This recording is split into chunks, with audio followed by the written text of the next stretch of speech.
Jersey Transit trains canceled, another 34 delayed, 66,000 passengers directly affected. The timing of these failures matters a great deal in terms of the impact on the entire system and the people depending on it. Consider the other two last year, which occurred during off-peak times. The failure on January 11th took place during the work week, but it happened mid-morning, not during rush hour. It still hurt, but not nearly as bad as it could have been. 30 canceled New Jersey Transit and Amtrak trains, 69 delayed, about 30,000 passengers affected. And February 3rd was a Saturday afternoon. Only 3 Amtrak and 8 New Jersey Transit trains experienced delays. Clearly, what time the Portal Bridge swings matters a great deal. That's why, along with Senator Booker and Governor Murphy, we sent a letter to the Coast Guard, which has jurisdiction over maritime traffic and authorizes openings of swing bridges like the Portal Bridge. To limit the impact of the bridge's openings and more prevalent failures, we asked the Coast Guard to restrict larger vessels from transversing the Hackensack River in Kearney during the peak morning and afternoon commutes. With instruction from the Coast Guard, we asked Amtrak to formalize that request, which they did without hesitation. And I'm pleased to say the Coast Guard has answered our call. The order now in effect along the Hackensack River effectively bans large vessels that would require the Portal Bridge to open from passing through during the hours of 5 to 10 a.m. and 3 p.m. to 8 p.m., with one limited exception due to tidal restrictions. We anticipate that would be few and far between, and that would still require a minimum of 2 hours notice. The order stands for the next 6 months and can be extended, something that we intend to advocate for. Taking this significant step will help alleviate pressure on the Portal Bridge, restore some reliability to the system, and most importantly, give riders some peace of mind. And it's a compromise that allows both our region's critical maritime and rail sectors to continue to thrive. But in closing, let me make it clear. This is a temporary fix to a much larger problem. The best thing we can do for commuters and for our entire region is to replace the Portal Bridge and complete the Gateway project. Senator Booker and I fought to secure a $16 million federal Tiger grant to initiate the preliminary work on Portal. That work was completed on time and on budget. The required environmental reviews are done, and the bi-state delegations have worked hard to stash money in the federal budget to keep Gateway moving. Portal is ready to go. All we need is President Trump to step up and put pettiness aside. He is literally the only thing standing in the way of a gateway towards a new future. We're sitting on a transportation ticking time bomb. The Portal Bridge and Hudson rail tunnels, which were damaged by Sandy, must be replaced. The longer we wait, the greater the risk of a transportation Armageddon. With the President fully on board, we can get Gateway done faster and cheaper. In the meantime, as the ranking Democrat on the Senate's Transit Subcommittee, I'll keep doing everything I can to ensure we have a safe and reliable rail system, including reaching agreements like this one. Everyone knows it's going to take years to build Gateway, and I hear it from frustrated commuters who ask, well, what are you going to do to help me now? Well, limiting when the Portal Bridge can open is a good place to start. This agreement will help us reduce the risk of future failures and ultimately prevent the kind of massive disruptions that wreak havoc on New Jersey's families' lives. And with that, let me call up the DOT Commissioner, Commissioner Gutierrez-Coquetti, who's been a partner in this through Governor Murphy. Commissioner. Thank you, Senator. Thank you all for being here. On behalf of the board and staff of New Jersey Transit, we'd like to thank Governor Murphy, Senator Menendez, and Senator Booker for their continued support of the transit system. Also, we would like to thank the U.S. Coast Guard for their continued partnership as we pursue the replacement of this over 100-year-old structure. We are all too familiar with the issues at the existing bridge. The new Portal North Bridge is vital to our ability to provide the quality of services our riders deserve. So important that the governor has led the effort to ensure that New Jersey is ready to fund its share of the replacement cost. But while we are waiting for the federal match, all the work that can be done is being done. And as Senator Menendez said, much of it is completed, and it was completed on time and in budget. We are fully prepared to move forward with the construction of the new bridge once we receive the federal dollars. In the meantime, the extended restricted opening hours and the reduction of opportunities for last-minute openings is a significant result for commuters. Again, our gratitude to the governor, Senator Menendez, and Senator Booker for the continued support of New Jersey's transportation system. Thank you. Thank you, Commissioner. Let me call Craig Schultz of Amtrak. Good morning, everyone, and thank you, Senator Menendez. Just on behalf of Amtrak, I'd just like to say thank you, Senator Menendez, Senator Booker, Governor Murphy, and Commissioner Scacchetti, Executive Director Kevin Corbett, really a whole team of people who are working on the Portal North Bridge project, and especially the Coast Guard, for helping to advance this proposal and bringing all the users of the Hackensack River together. Amtrak, as the owner and steward of Portal Bridge, we are charged with balancing the needs of the waterway users, the maritime traffic that uses the river, and of course the very busy and very important Northeast corridor. We recognize that this change actually is a hardship to a lot of the boat owners and users, and we appreciate their flexibility in discussing this and arriving at this temporary fix and this temporary solution with us. But really, at the end of the day, having a movable bridge here in this spot really just doesn't make any sense. It's like putting a drawbridge basically in the middle of the New Jersey Turnpike, which you would never do. When it opens, everything stops, and so the real fix here, the real long-term solution, of course, is a higher clearance bridge, the Portal North Bridge, which will be much higher off the river. It won't have to open and close. It won't interrupt marine traffic. It won't interrupt rail traffic, and that's really the North Star that we're all working towards. So we've had great success with the early construction work is now underway and has as has been mentioned here, came in on time and on budget, and we look forward to taking the next step and getting major construction underway so that we can once and for all build a 21st century bridge that the region needs. So thank you very much. And finally, Steve Sigmund of the Gateway Development Corporation. Thank you.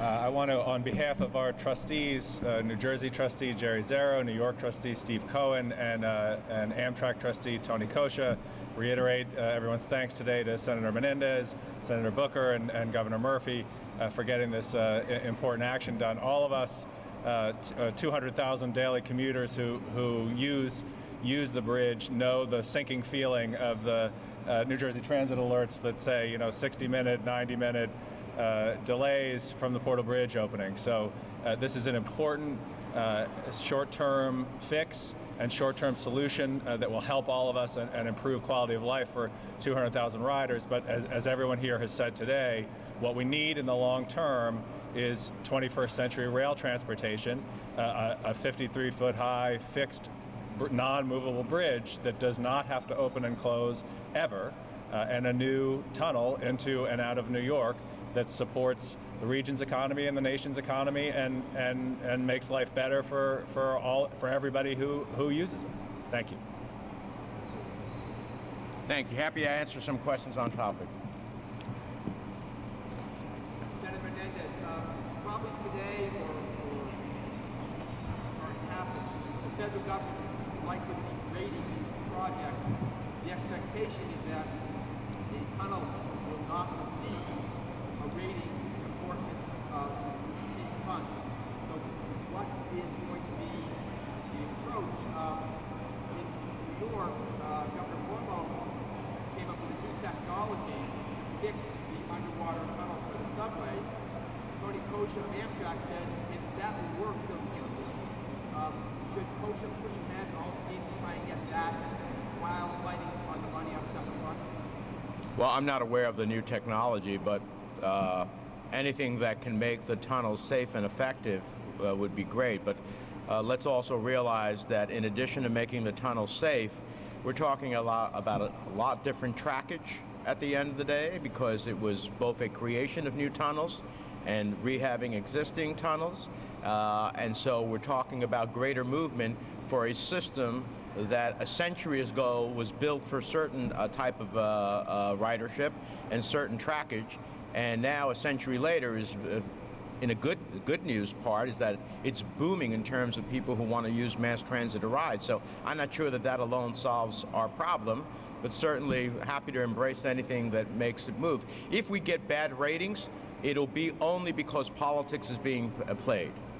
The administration at the end of the day said that supposedly the states did not have enough skin in the game. They did. But nonetheless, to the credit of both Governor Murphy and Governor Cuomo and the Port Authority of New York and New Jersey and other entities, they put even more money into the project. This is the very same projects that got high ratings in the previous administration. The only reason these projects might get poor ratings is because of the politics that President Trump is playing. But he's playing politics on a transportation ticking time bomb. And he will hold the responsibility if at the end of the day we can't move this quickly. We're going to get Gateway done. The federal delegation has kept the projects moving by virtue of funding through various pots that the administration can't touch. We'll continue to do that. The new budget that the president sent, which decimates new starts and other elements of critical mass transit, is dead on arrival. We will rewrite that budget and put the monies that are necessary. So this is going to happen. The question is, can it happen sooner, cheaper, better for the region, a region that generates 20% of GDP for the entire nation? If the president wants to risk either the Portal Bridge someday just never reclosing again, or if the president wants to risk the possibility of one of those tunnels in the next, we just had a bomb cyclone in the middle of the country. You get one bad weather system to come through like Sandy. If he wants to risk that, that will be on his desk, but not us. We're going to fight it tooth and nail. Yep. About 5 years ago, the late Joe Boardman said that the tunnels have about 20 years of serviceable life. Now, I know that Amtrak says that the tunnels are safe. Do you have any reason to believe that time could be coming down that would be closer to, say, 5 years or 10 years rather than 15? Well, I'm happy to let maybe if someone wants to address that specifically, but look, we're not in the midst of trying to create a project simply because we want to make a new project that's going to cost us billions of dollars. We're in this because we believe this is an emergent need for transportation riders in the most densely populated region in the nation. It is a project of national significance. It is the economic vertebrae of the entire region from Boston to Washington. It's the reality of need for intercity travel, more so than ever before, as we learned on that fateful day on September 11th when everything got shut down and people needed to travel and they couldn't, having multiple modes of transportation. It involves all of these things, economic, environmental. So, I mean, it's what in my office, when we look at legislation, it's called a no-brainer as far as I'm concerned. Now, the time frame, I don't know if there's anyone who has a specific speaking. Absolutely, please. I mean, the truth is, really, at least, no one has a crystal ball, and no one knows how long exactly the tunnel has, right? And no one really wants to find out, quite frankly, right? So that's why we have been pushing as hard as we have with the senators' help and all of our delegation, our bipartisan, our friends in Congress, to get this project done as quickly as possible, right? The needs of the tunnel, the existing tunnel, 108 years old, are pretty significant. There are a lot of systems in there, the bench wall systems, the concrete liner itself. I mean, it's sound, it's structurally sound, but they suffered significant damage during Sandy, and they need to be rebuilt. There's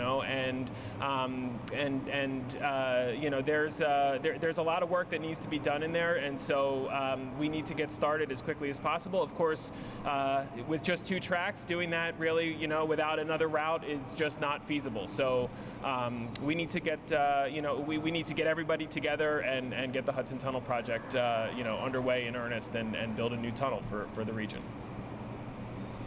Thank you. I would just finalize by, you can't have 21st century economy on 19th century infrastructure. It's just not going to work.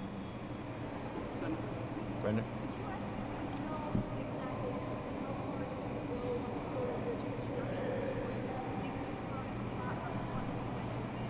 Well, Governor Murphy, to his credit, has stepped up with a large commitment that we feel that we are at the precipice of ready to go. But as any good executive, he has to watch out for the taxpayers of the people of New Jersey, and he's not about to spend that money unless he has a federal commitment that the state of New Jersey will be credited for it, and I don't blame him for that. Which is why, as we are dealing with the administration, the Trump administration, working with Senator Schumer and Senator Booker and Senator Gillibrand, we have devised legislation that we intend to put in the budget that ultimately will pass in this Congress that will give credit to any entity that upfronts their own money and then gets replaced by federal money once the project is approved. We know this project is going to be approved. It's just a question of when. And so if we do that, then Governor Murphy and Governor Cuomo over in New York and Port Authority of New York and New Jersey can understand that if they upfront money to start the project, that they're not going to, at the end of the day, lose out.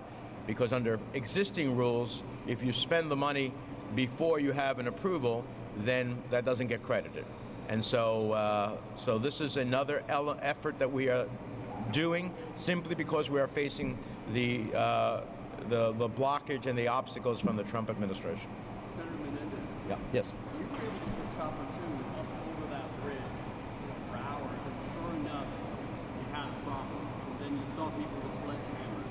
I think you saw some of that video. What was your reaction seeing something that looked so antiquated? Well, my reaction is that it's primitive. It's pretty amazing that when the bridge doesn't lock, that in fact the result is that sometimes workers have to go out with sledgehammers to try to get the rails aligned so that traffic can move. In the greatest country on the face of the earth, that we are dealing with 19th century infrastructure for a 21st century economy, it's amazing. We are living off the greatest generation's investments, and we haven't kept up with it. And so imagine the riders on New Jersey Transit and Amtrak who have to get stuck on either sides of the bridge or back in the terminals simply because a bridge can't close. It's mind-boggling. It's mind-boggling. And to think that the way that their ultimate woes get taken care of is somebody with a sledgehammer on a bridge, pretty amazing in the year 2019. Thank you all very much. Appreciate it.